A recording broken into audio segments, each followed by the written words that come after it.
Alright, well,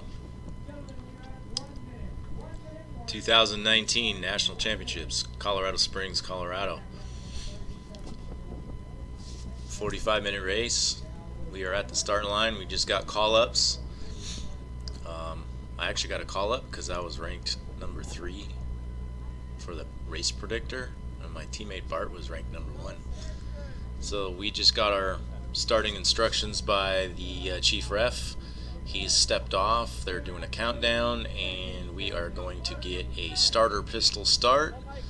As you can see, the flag on the left-hand side there, the wind is howling. We had up to 30-mile-an-hour winds. Thunderstorms were kind of hanging off in the distance. Made the race really interesting. The course itself was not really a difficult course, but the weather made it a really difficult course.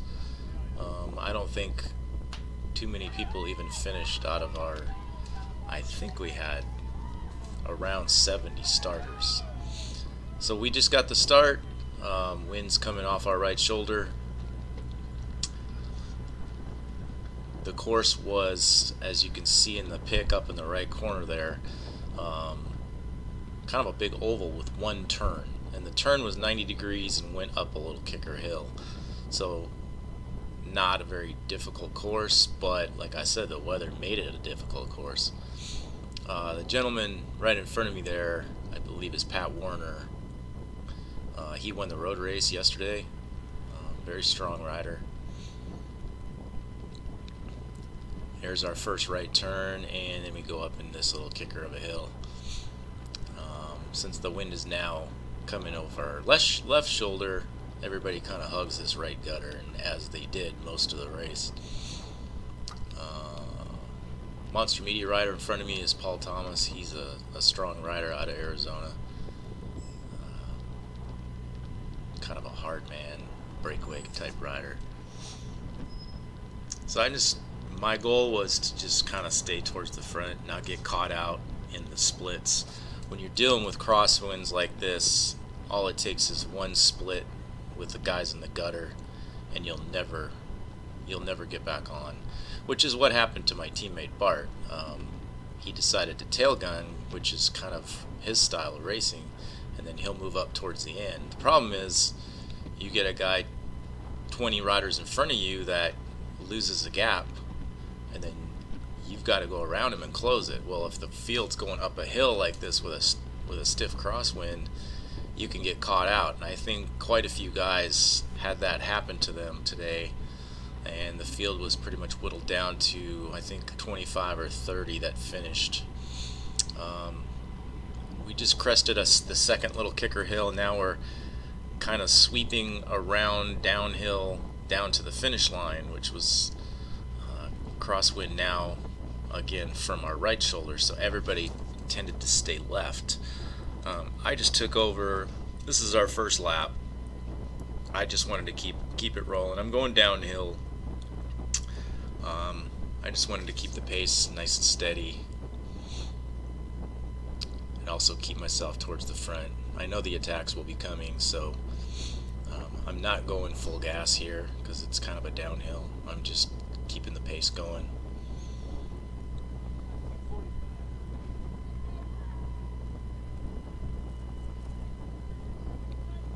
I'm being nice and not guttering everybody by riding on the left, which is what everybody started doing from here on and made it really hard.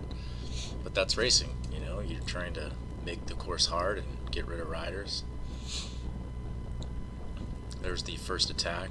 I'm like waiting for everybody to kind of start going around me. I'm slowing down to 22 miles an hour, 21. I'm waiting for everybody to come around me, but nobody really is. So I'm just kind of starting to get my legs warmed up here.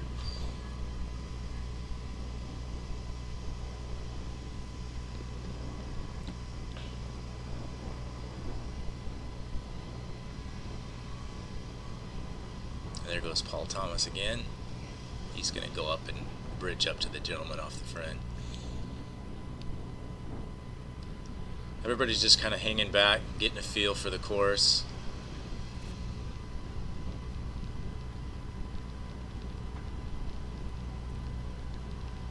After you crest this little hill, it kind of levels off and then goes up again.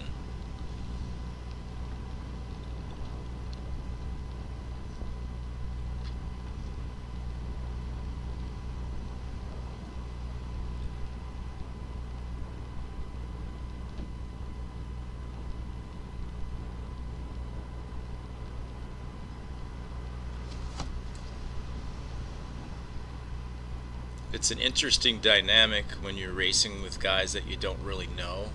The California guys I'm pretty familiar with, both North and so, both the NorCal and SoCal riders.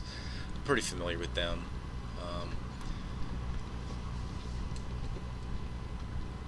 There's Tommy Robles, race with him a lot down south. There's Jimmy from Stage 2.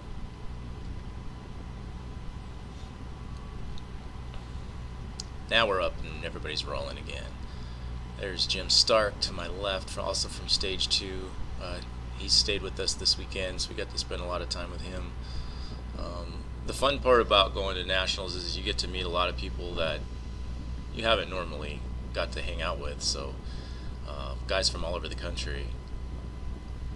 I raced Tour of America's Dairyland last year, so I got to meet quite a few guys there, and there was a few of those guys here too.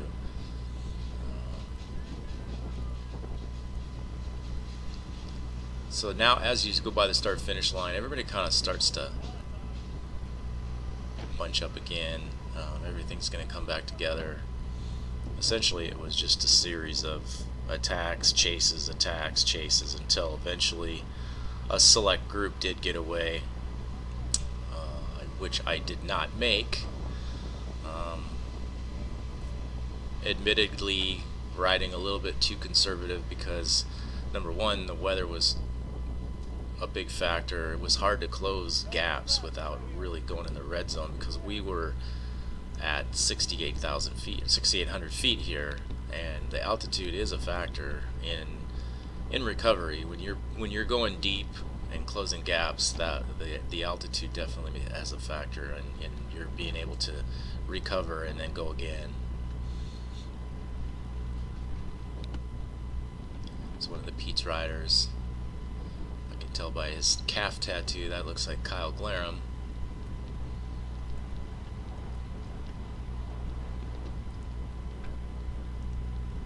So we're moving along pretty good here now.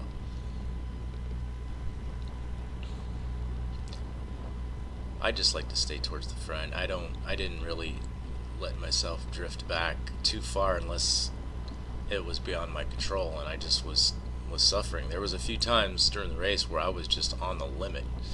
I had been gapped off in the crosswinds and had to really dig deep to close the gaps, and then you do catch on, and then you got to go up a hill, and it just really wears on you. There's my teammate Bart.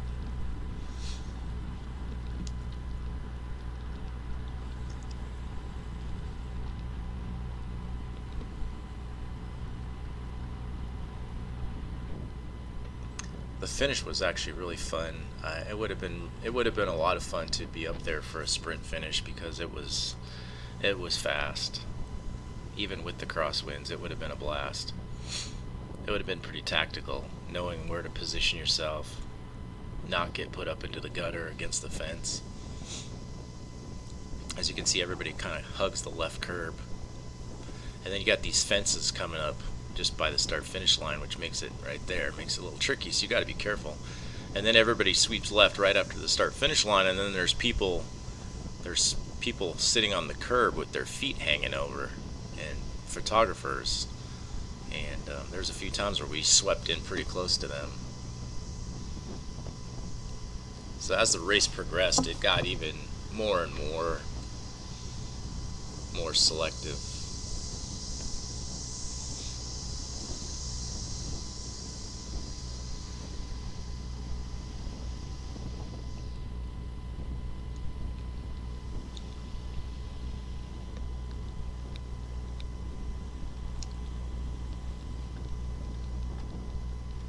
Cut a little close there on the curb. So every time up the hill, I just kind of tried to stay sheltered in the wind right here. The guy in the pink, he was riding on the curb. you have to be careful because guys were always trying to move over as far as they could to the right, so you got to be careful that they didn't come into you.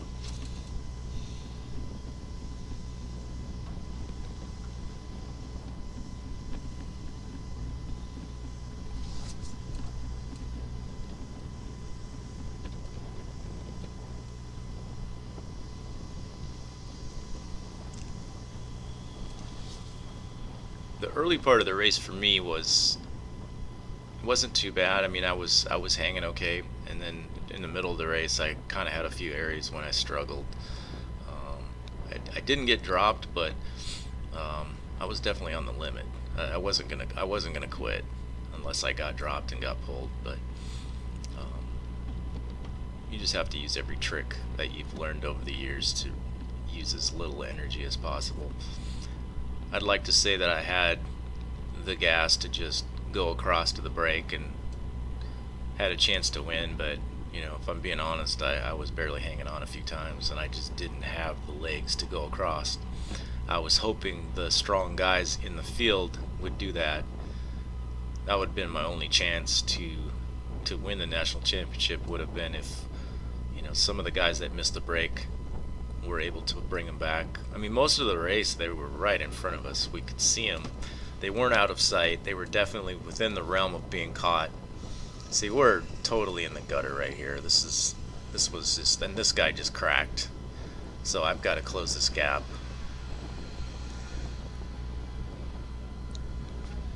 I don't have a power meter. I wish I did, but if I did, you'd probably see some pretty high watts right here. Because see the people in the curb sitting there? We almost ran right into them.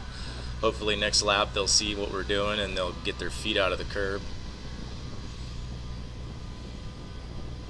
And the guys in the front are totally riding us in the gutter, which is, that's just normal tactics, but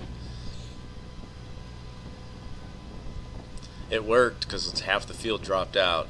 I'm not sure if this was where, I think this is probably where the big split happened. It was usually on the front stretch by the start-finish line where most of the people dropped off.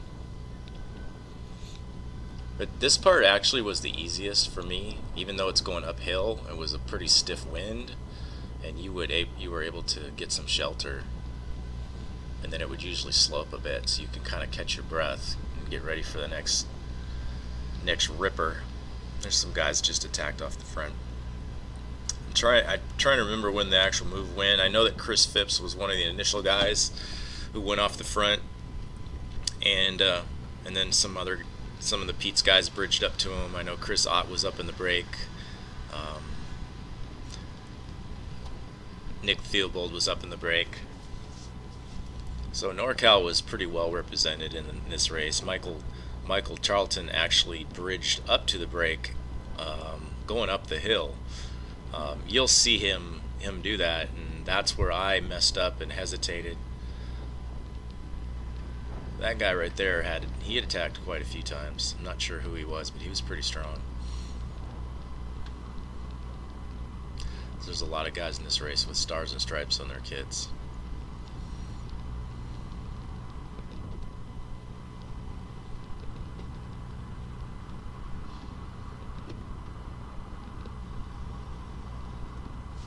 My style of racing, if I'm in a larger break of 6 or 7 or more, I can do pretty good. But if it's a small break, that's just not my style of riding. I prefer coming down to a bunch sprint. That's just what I'm best at.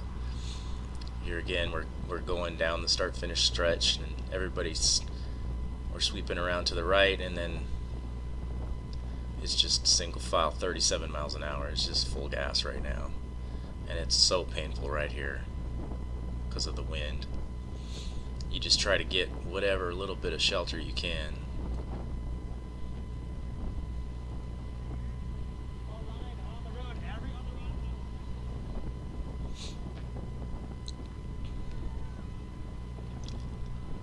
I should have been a little bit closer to the front. It was actually easier to ride at the front. So yeah, I think that's what I plan to do right here. The two guys almost ran into each other right there. Just get as close to the front as I can. You can see there's a couple guys off the front right in front of us. I'm just wondering The good thing about a national championship race is there's a lot on the line. People have spent a lot of money to come out here. It's a one and done race. There goes Pat Warner. I get caught right here and pinched, and I should have fought my way through. I think I eventually do. I think I actually go up to that break. Yeah, there goes Jim. Yeah, everybody's kind of stitching it back together yet, so I didn't have to go into the wind too much.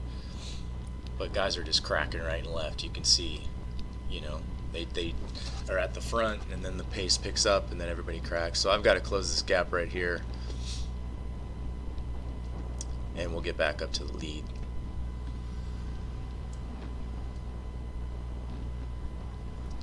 You can see I'm struggling to close this gap. Everybody's in the right gutter.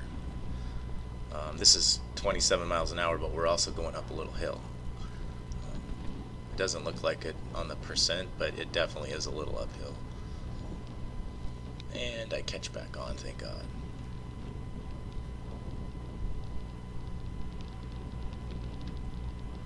And now we're all back together again.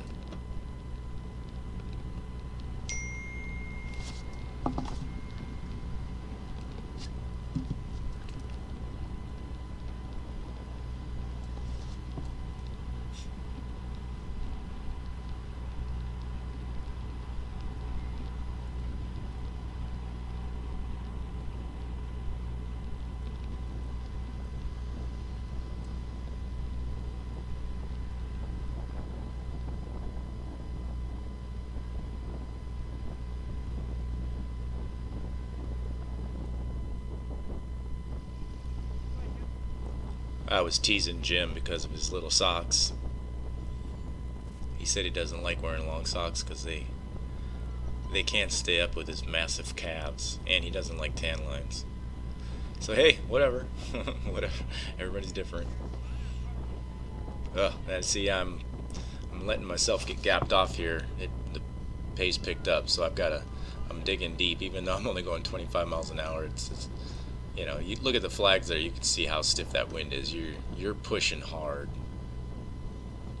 closing these gaps, and it takes a lot out of you because of the altitude. If this was at sea level, you know, I came into this race pretty fit, ready to race, but I have no altitude training in me at all. So people don't realize, you know, you can go on training rides and be fine, but when you're digging deep and doing these hard efforts like this, that's where you really feel it.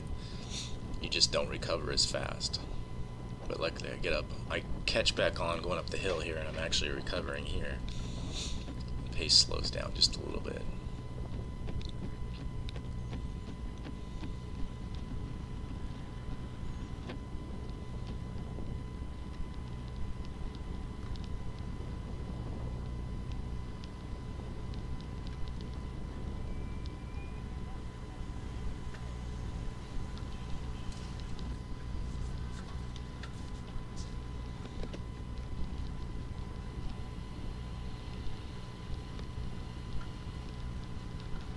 So kind of a reshuffle of the deck, everybody's back together.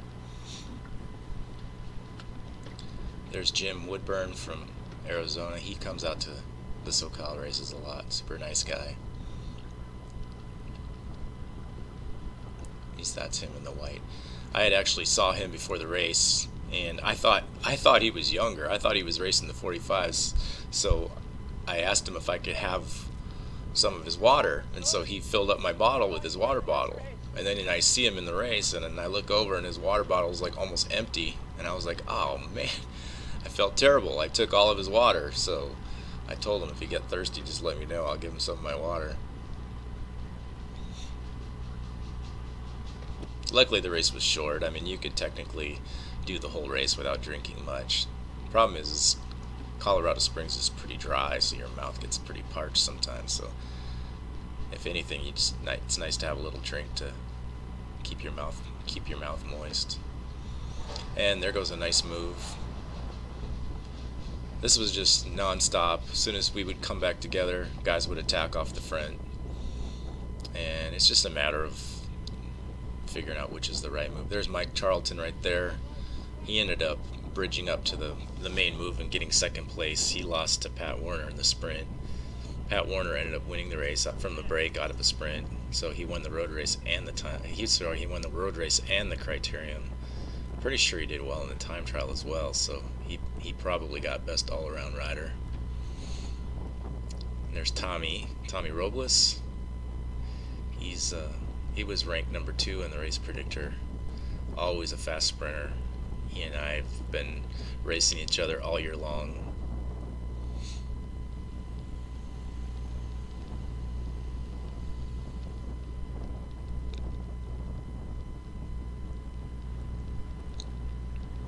But a lot of these guys I just do not know, so you don't know who's the danger man. I mean, everybody knows Pat Warner's a danger man. Paul Thomas, those guys, if they go off the front, they're definitely a threat. So you know who to watch for. There's Paul right there.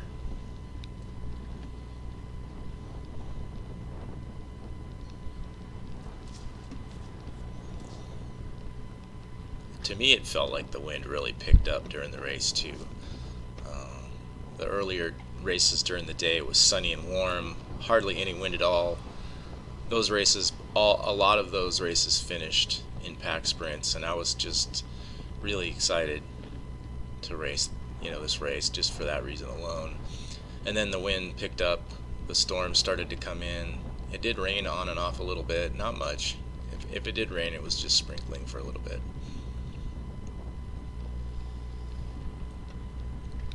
But it definitely changed the race dynamic.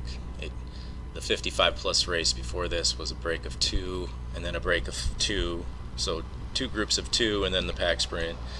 I mean, guys were all over the road,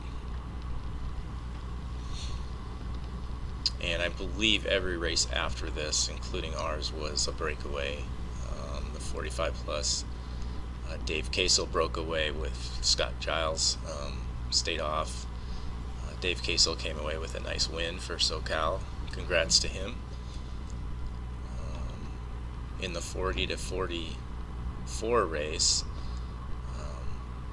that was won by a guy who used to race in NorCal, who moved to Texas. That was also out of a break.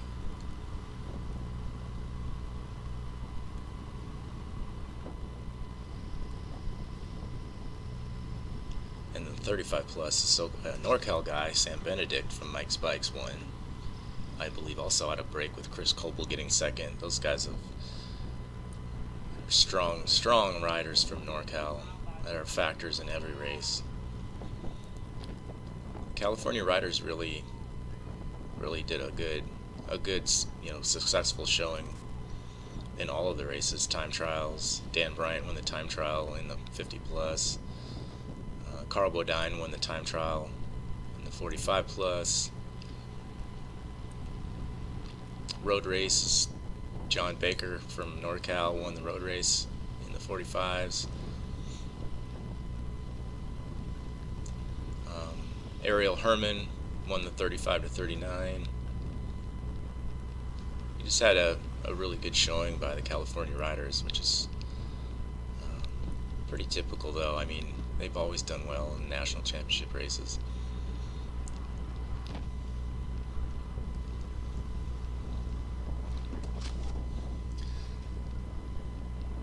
It's hard to tell from where I'm watching this video at this point when the big move went off the front, which ended up being 7 riders.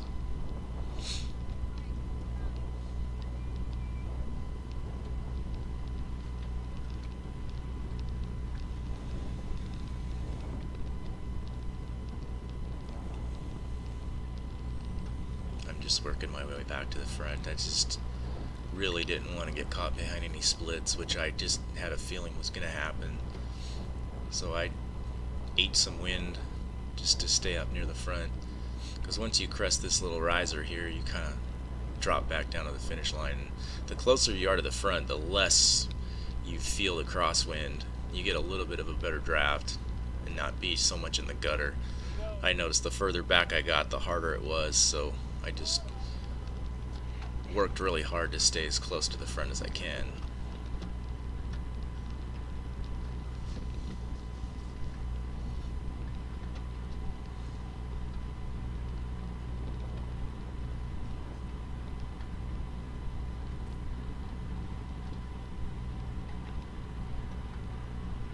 Pete's Coffee had a pretty good team there. They had Kyle Glarum, Chris Ott, Dan Bryant, Ronnie Levitt, Nick Theobald. That's the one thing that really gives you an advantage in a race like this when you have teammates. Because what ended up happening is two of the Pete's guys got away in a break, and the other Pete's guys, who are also very strong, did a really good job of blocking. Anytime somebody went to the front to chase, there was a Pete's guy in their wheel. And when there wasn't anybody chasing, they would just ride a steady tempo near the front, ride through the turns, just slow tempo, not braking, not brake checking, not riding like jerks. They would just soft pedal through the turns, just smooth, and then just pull steady. And what that does is, when the brake's up front working hard, it gives them seconds and seconds and seconds until their lead is just growing. And then if the people behind them don't realize what they're doing, they don't realize that they're actually blocking even though they're riding at the front. It discourages the case. There goes Dan Bryant. He's going to attack off the front.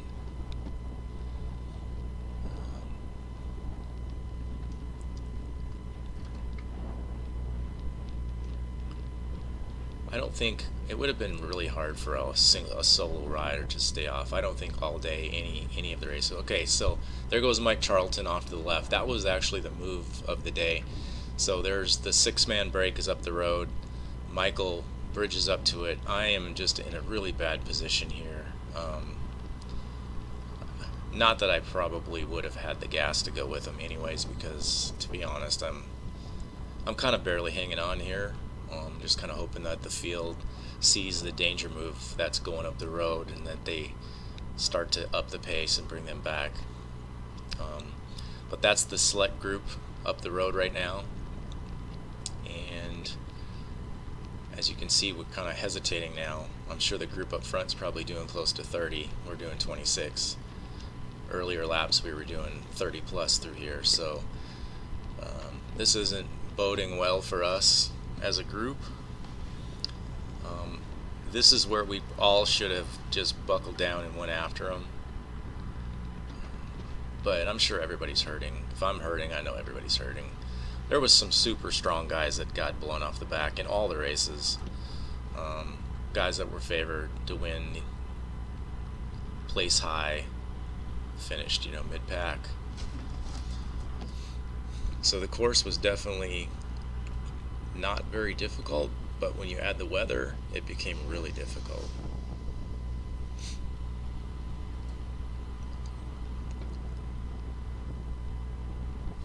Especially since the longer straightaways were mainly crosswind. So somebody's on the front, they must have sensed the danger, and now they're chasing, which is like, okay, this is good. If we're going 30, 33 in this hard section, the brake's not, I doubt if they're going that fast. They're probably going nice and steady, so that gives us a chance to bring them back. And it's being that it's such a wide open course, you can see where the brake is, you can see the motorcycle, you can see when they make the right hand turn going up the hill, and you can kind of judge where they're at. So we're moving pretty good here.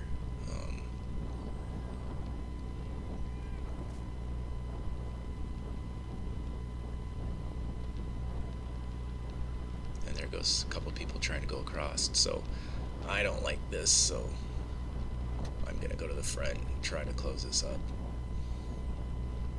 I mean, come on, this is a national championship. I'm not gonna just sit in. If I've got anything on my legs, I'm gonna try to go across. If I can catch up with this group and we can start working together. But there's a Pete's guy in there, like I said. He's just marking wheels, so as soon as the front guy pulls off, the Pete's guy just sits up.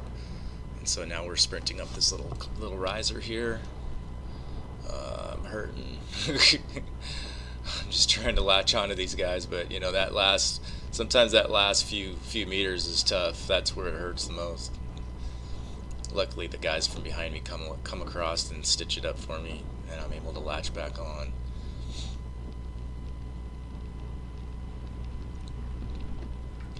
But yeah, I was hurting. That one hurt. That's when I knew that I just didn't have it in me to go across to that break. As much as I wanted to, and I knew that that was probably the move, I just didn't have it. It's just a tough course.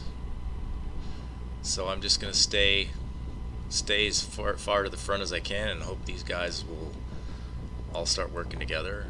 And if I have to, I'll put my nose in the wind and I'll help chase. But it's kind of difficult when you're at your limit already. So I'm just kind of hoping that everybody starts to work together and see that this is a national championship, and you know, it's all or nothing.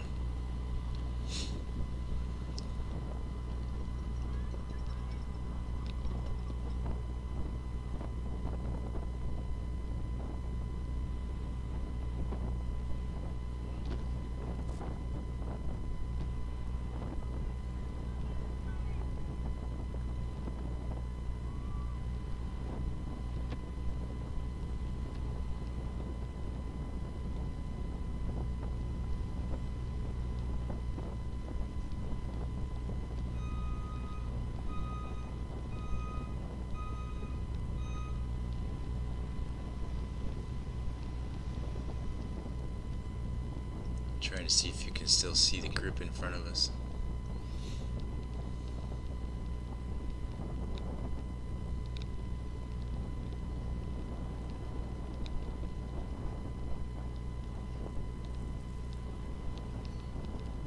There goes Ronnie Levitt. He's covering him. He's covering the chases. There's Dan Bryant. He's got world championship. See, Dan kind of tries to take me off the back here. I don't know if he did it on purpose, but he just kind of let a gap open and made me chase around him, which is, you know, that's racing. That's good tactics. You get rid of a sprinter, you're helping your team. But luckily, I kind of figured out who he was doing.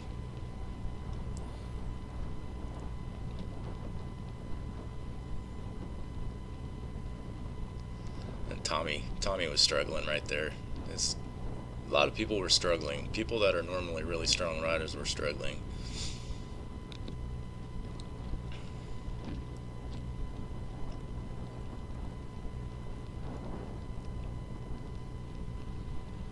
You can see the cloud formations up there.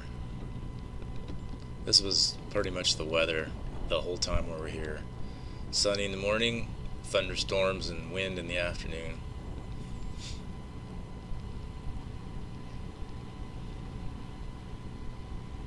So we're 33 minutes into a 45-minute race. We'll probably start getting lap cards showing here soon.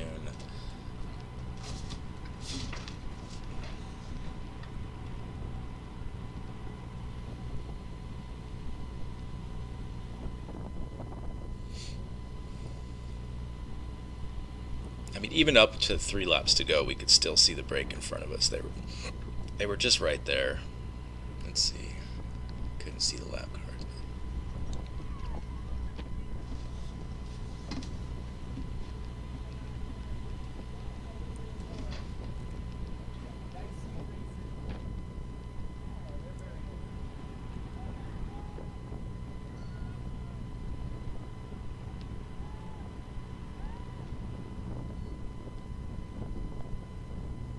If I was to do this race over again, I probably would have used wheels like the guy right in front of me there with a lower profile. I had deep dish carbon wheels, which I was getting blown all over the place with those things. And they come in handy when you're in a non-windy type course, but when you're dealing with crosswinds, it can be a bit hairy sometimes.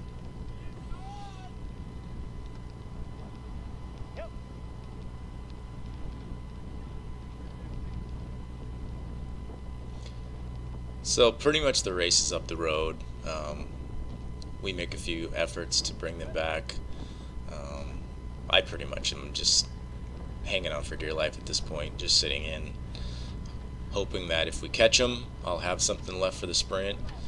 If we don't, you can kind of see them up the road there, so they're not too far in front of us. I mean, they're within the realm of being able to catch them if there's some guys that are strong enough to close it. But problem is you know, that wind makes it really difficult. This guy's cracking, so I've got to go around him.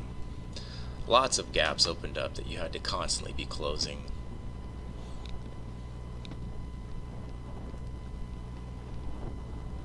There was a lot of people complaining about the course, that it wasn't a true championship course, but it actually ended up being a true championship course because the strongest men survived, the strongest men won.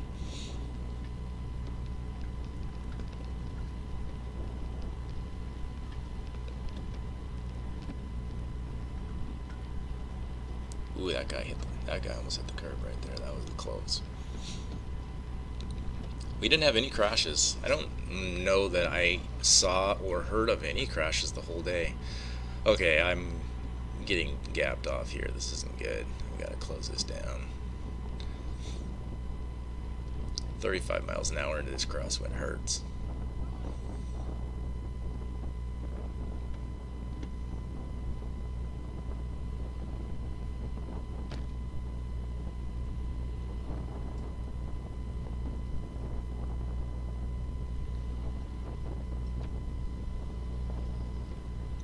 I'm actually in a better spot now. So the closer you are to the front, the easier it is. Problem is I'm on the wrong side of the wind shelter. But I know that we're going to make a right turn up the hill, so if I can just stay here in this little pocket, I'll be fine. There's Tommy, he made it back up. I know he's thinking the same thing I'm thinking. I hope they bring this back, because we would both have a chance.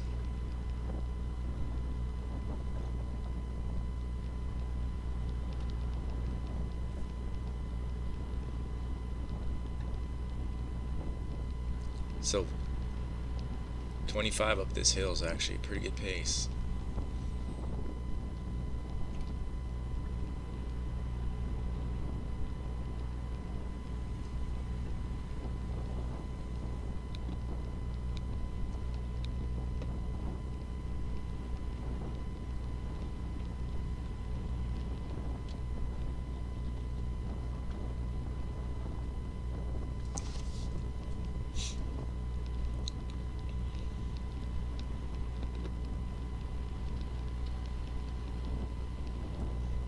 As you can see, there's a Pete's Coffee guy always near the front. Anytime somebody tries to chase, there's a Pete's guy right there. So there's Dan Bryant, Kyle Galerum right there patrolling the front. You know, they're not going to actively block anybody. If someone's going to get to the front and chase, they're going to let them chase.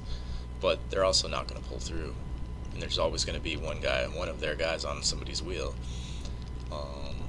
Unless there's 4 or 5 guys working in concert together to bring that brake back. You know, that's where having a big team would help. If Pete's had missed the brake, they would have all their guys on the front and they would have brought it back. They got 2 guys on the brake, so there's no reason for them to chase. They have more reason to try to discourage a chase. That's textbook 101 teamwork.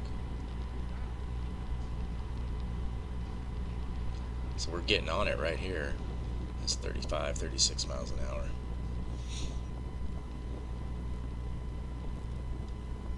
I'm actually starting to feel better right now. So just from positioning myself in a better position, riding smarter. So we're at 39 minutes, almost 5 minutes to go. So I'm pretty sure we're in lap cards now. So the race is winding down. This is national championships. You're like, oh, come on, guys, we got to bring this brake back.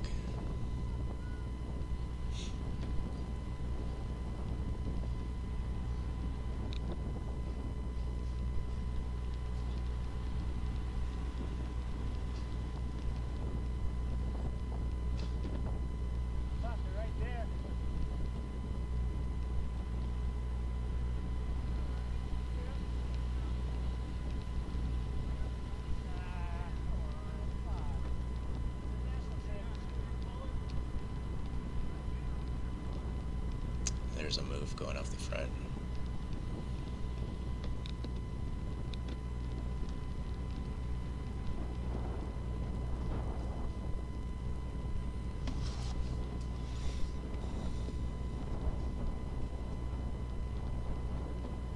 Pete's closes it down almost immediately.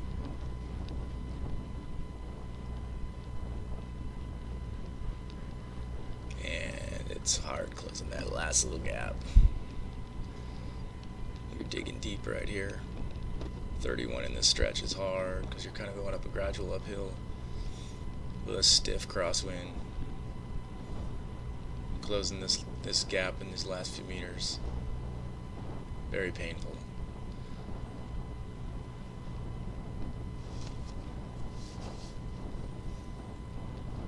And now we're doing 22, 23, and at this point the race is over because the brake is not slowing down. They're going steady.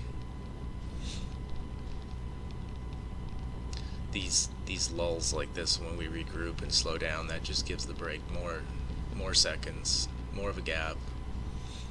I don't know how much cat and mousing was going on in the brake. I would imagine not much, because I know Chris Phipps, he's only got one speed, and that's full gas. And two Pete's guys there, they're gonna keep it going. Chris Ott's got a pretty good little sprint. Mike Charlton's got a great sprint. And of course Pat Warner, obviously with world champion on the track, he's got a great sprint as well. I watched him sprint the road race, he was flying.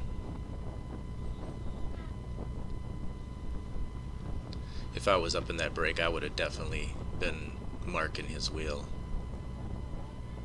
because he goes from way out.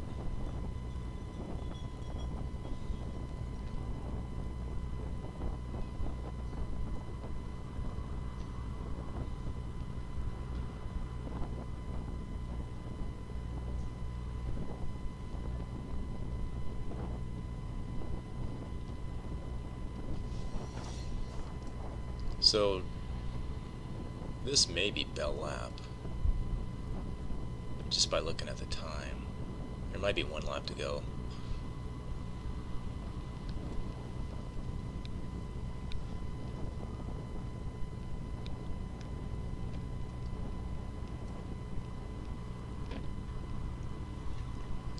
I do know that on bell lap I was way too far back and had to do a lot of work to move up.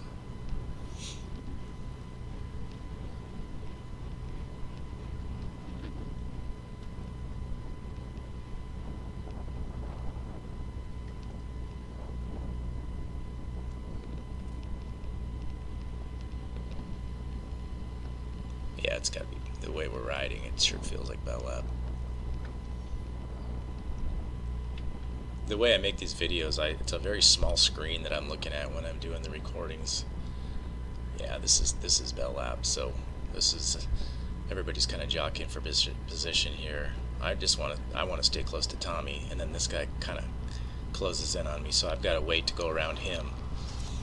And I need to get back up to the front because I'm way too far back, because the sprint's going to start any minute, even though it's a pretty stiff wind. So I'm going to slide up as close as I can to the front here. Luckily everybody's kind of staying to the right, which is nice, because then you have a little bit of a shelter.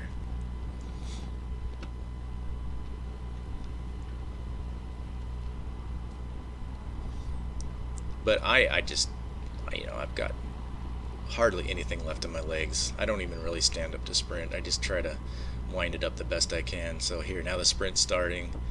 I'm just going to follow Tommy. Then you got this guy just kind of dangling there. So I ended up getting 5th in the pack sprint and 12th overall. And that's it. Did my best.